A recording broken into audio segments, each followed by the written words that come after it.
just in case the slow people listening decide to clip this up later, I just want to say that I have never promoted violence whatsoever. To see happen on my birthday is for Elon to be taken down. Yes. Wow, there's nothing like getting insulted by a congresswoman, is there? We'll get to that later because this will all make sense. Alright, so it turns out the majority of Americans support deportations. However, very recently, Democrats on CNN just had an epic meltdown reacting to this statistic. I promise you, it's going to blow your mind as to what they say as far as Americans who support deportations. Now, before we start the video, please like the video. It's the #1 way you can help this channel, and it helps others see the videos as well. It's a massive help. Let us begin. 63%, according to the latest Fox News poll, say that they favor deporting those immigrants. So that's a pretty high number. Can you square that with what we just heard from Priscilla's reporting? Okay, I'm sorry. I promise I'm not going to keep cutting this off. I just had to point out who is coughing in the background of the CNN clip. I don't want to be accused of inserting that sound effect. I did not do that. Somebody legitimately decided to cough in the background of this segment. Yeah, I think that obviously the president has kind of blanketed the airwaves with saying that all of these people deported are criminals. And given the fact that we, reporters like Priscilla, we have very limited information to who exactly has been deported. The government has not handed over names. I know CBS got a hold of a list of names, but that hasn't been provided to those who are asking for who was actually deported. Let's stop here because the next part of this clip is just going to blow your mind, I promise. Now, first off, Donald Trump is absolutely correct. Under federal law, people who enter or re-enter the United States without authorization, illegal immigrants, are subject not only to civil immigration detention and deportation proceedings, but also to criminal sanctions. So again, yes, you are a criminal, but this CNN news anchor is arguing, well, we don't have the names of who these people are, so can we really trust the Trump administration? And there is a difference between someone who came into the country illegally versus someone who overstayed their visa. That's not a crime, versus someone who has no criminal record, no criminal history. And based on my reporting, based on clearly Priscilla's reporting, there are some Venezuelan nationals whose family members, whose lawyers say that they were deported, who have no criminal record, who have no criminal history, that they legally applied for asylum or were trying to gain status, where some of them were in the middle of proceedings, and then they were deported. Okay, this is why I love making these videos, and I know you're going to get a kick out of this because I have not seen too many people talk about this. Now, Democrats will often ask the question, why are you not giving the names away of the individuals who are being deported? Especially asking Homeland Security and the Trump administration. Well, I did some research, and again, you're going to find this hilarious. It turns out Homeland Security actually cares about illegal immigrants. They have something called the Fair Information Practice Principles Framework for Privacy Policy at the Department of Homeland Security. You can go look this up, or you can take my word for it, but you should go look it up. Essentially, in this entire document, Homeland Security wants to protect the privacy of these individuals to at least protect somewhat of their human rights they have within the United States, because they don't have privacy laws. If they wanted to, Homeland Security can give away their information, but again, it's so ironic that Homeland Security has an entire policy to protect the privacy of these illegal immigrants, even though they don't have that right in this country. I just want to point that out. Deportations.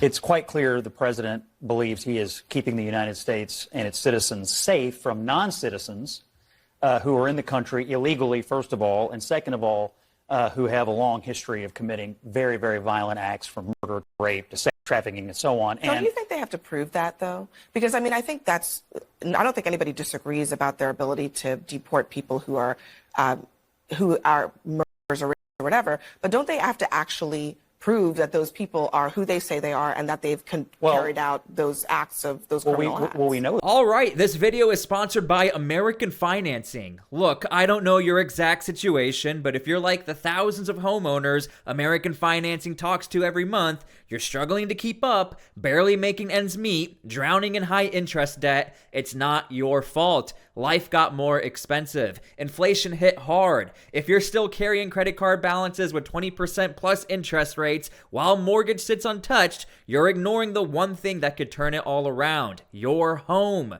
And this is where American financing can help. Would you trade 10 minutes for a shot at saving an average of $800 every single month? Because that's exactly what homeowners are doing when they call American Financing. A simple, no-obligation call could change everything. They have a team of salary-based mortgage consultants, so there isn't any incentive to put you into a loan that doesn't make any sense. And there are no upfront fees to find out how much you can save. Don't wait, call American Financing today and start feeling that relief. Call 866-889-2611. That's 866-889-2611, or visit americanfinancing.net/T-SPLY. I'll put the links in my bio and pinned comment. Go check this team out. They're awesome. What's your name? Rachel. James Walkeen admits he and partner Lashar Smith overstayed their visas more than a decade ago. All right, so another hot topic is overstaying your visas. Remember, in this news clip, she was stating, you're not a criminal if you overstay your visa. However, does that matter? Because here's what happens. I actually found a story where somebody reported on overstaying your visa. When they came here from the Bahamas looking for a better life. But Tuesday, they never imagined she would be arrested at Fort Lauderdale Hollywood International Airport, they say by ICE agents. She went through TSA. They was giving her a hard time with her ID, and they were saying that it wasn't scanning. The Broward Sheriff's Office was called, he says. She was then taken into custody. Immigration stepped in, and they determined that she has no criminal record, but because they determined that she's on overstay, they took her in. Okay, please leave your comments down below how you feel about that. Again, in this news segment, the news anchor is trying to convey a message of, look, if you overstay your visa, you're not a criminal. However, I do think it's very misleading when you start to do reports like this, because here's what the Trump administration literally says. What happens to those who've overstayed their visas? That is part of the broken immigration system. In 2023, there was a report by the Biden administration, the Homeland Security Department, that said overstays of visas were 3 times more than usual. Will there be a focus on the overstays for visas as well? If an individual is overstaying their visa, they are therefore an illegal immigrant residing in this country, and they are subject to deportation.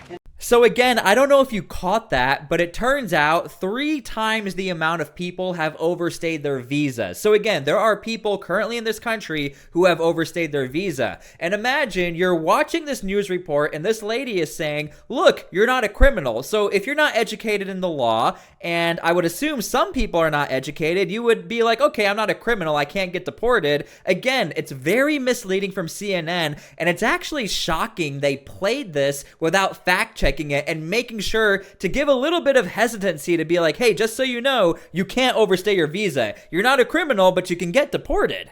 Politicians.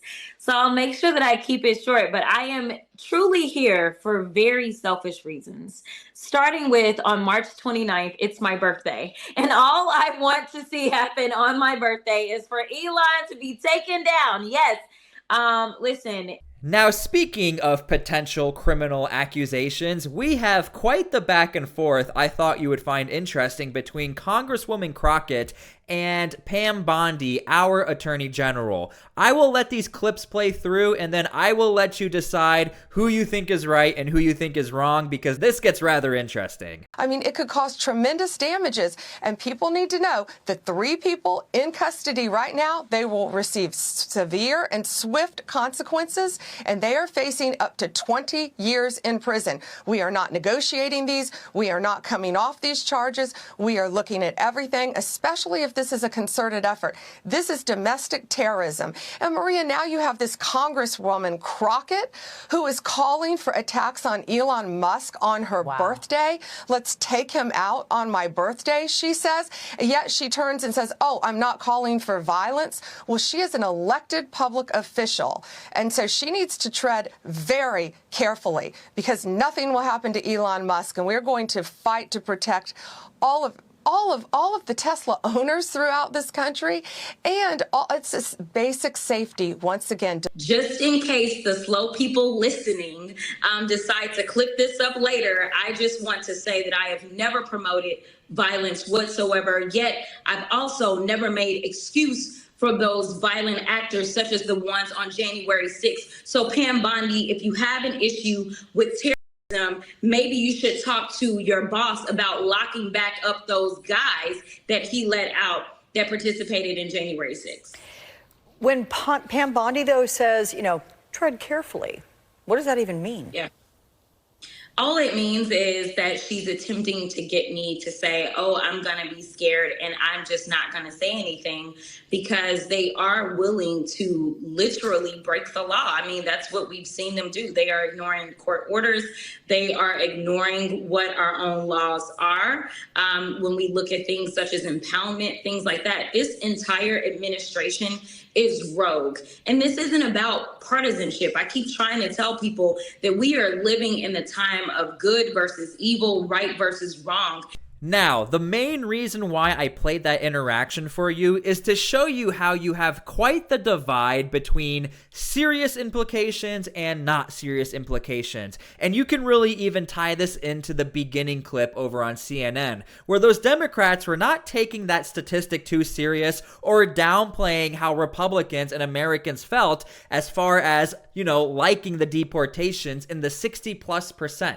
That's a lot when you look at the majority of Americans, and I can assure you the majority of Republicans also support that. That's why I'm tying in Republican and American. Now, I want to point out with Congresswoman Crockett, a Democrat, again, as you can see, she was downplaying her words, and then Pam Bondi, Republican, she was being very serious, like, hey, you just said you want to take down Tesla. How are we supposed to take that? How are we supposed to take what CNN says when they're like, hey, you're not a criminal if you overstay your visa? Well, are you promoting overstaying your visa? Because they're going to get deported anyway. As you can see, this is a very common occurrence, especially on my channel. I play clips every single day where Democrats just seem to be downplaying a lot of these interactions and downplaying how Republicans and Americans feel about a lot of these talking points. They're violent people because... How do we know? Because their records have already been pulled. I mean, these people were violent. I think that the court, from where they came from, and now they're here illegally. So one of the things that happened in court today,